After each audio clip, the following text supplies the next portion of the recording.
Delhi NCR को मिला नया उड़ान भरने का रास्ता। क्या अब जेवर बनेगा देश का अगला एविएशन हब? 15 जून से शुरू होगी उड़ानें, लेकिन बड़ा सवाल, क्या ये एयरपोर्ट आईजीआई का दबाव कम कर पाएगा?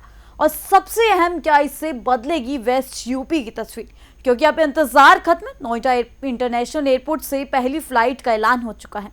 तो चलिए इस वीडियो में हम आपको बताते हैं विस्तार से, लेकिन उससे पहले स्वागत है आपका यूपी की बात में। मैं हूं आपके साथ तमन्ना चौधरी। दिल्ली एनसीआर और पश्चिमी उत्तर प्रदेश के लोगों के लिए बड़ी खबर है। लंबे इंतजार के बाद नोएडा इंटरनेशनल एयरपोर्ट से 15 जून 2026 से कमर्शियल उड़ानों की शुरुआत होने जा रही है। एयरपोर्ट प्रबंधन ने इसकी आधिकारिक घोषणा कर दिया। पहली उड़ान इंडिगो की होगी, जिसके बाद अकासा एयर और एयर इंडिया एक्सप्रेस भी अपनी सेवाएं शुरू करेंगी। हालांकि फ्लाइट शेड्यूल, रूट्स और किराए जैसी जानकारी अभी जारी नहीं की गई है। देखिए ये रिपोर्ट। नोएडा इंटरनेशनल एयरपोर्ट को देश के सबसे आधुनिक और बड़े एयरपोर्ट्स में गिना जा रखा है। यह एयरपोर्ट न सिर्फ तकनीकी रूप से उन्नत है, बल्कि इसे भविष्य की जरूरतों को ध्यान में रखकर तैयार किया गया है। एयरपोर्ट का निर्माण तेजी से पूरा किया गया है और अब यह संचालन के लिए लगभग तैयार है। इस एयरपोर्ट का एक बड़ा उद्देश्य है दिल्ली के इंदिरा गांधी इंटरनेशनल एयरपोर्ट पर बढ़ते दबाव को कम करना। आईजीआई एयरपोर्ट पर हर साल बढ़ती यात्री संख्या और फ्लाइट ट्रैफिक के चलते क्षमता पर असर पड़ रहा था।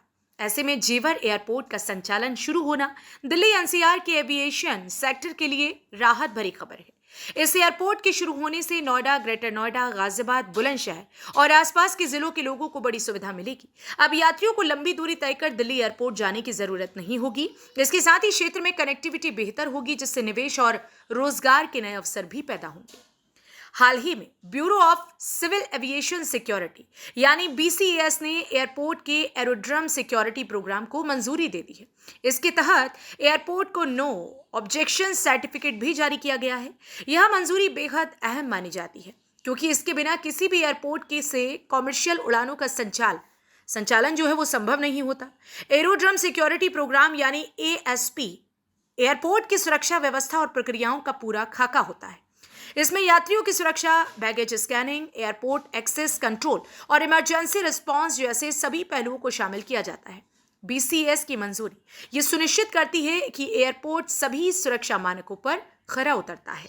एयरपोर्ट प्रबंधन के अनुसार अब अगला कदम एयरलाइंस कंपनियों के साथ मिलकर कॉमर्शियल ऑपरेशन को अंतिम रूप देना है।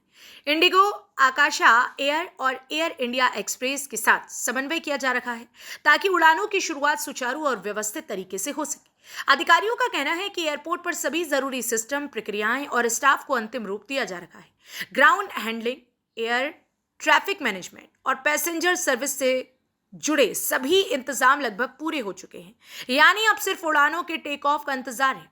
विशेषज्ञों के अनुसार नोएडा इंटरनेशनल एयरपोर्ट आने वाले समय में देश का एक बड़ा एविएशन हब बन सकता है।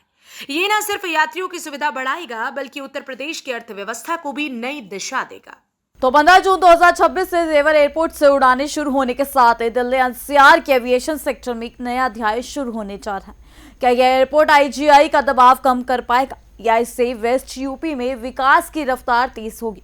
इन सवालों का जवाब आने वाले समय में मिलेंगे। फिलहाल के लिए इतना ही। बाकी की तमाम खबर जानने के लिए जुड़े रहिए हमारे साथ यूपी की बात में।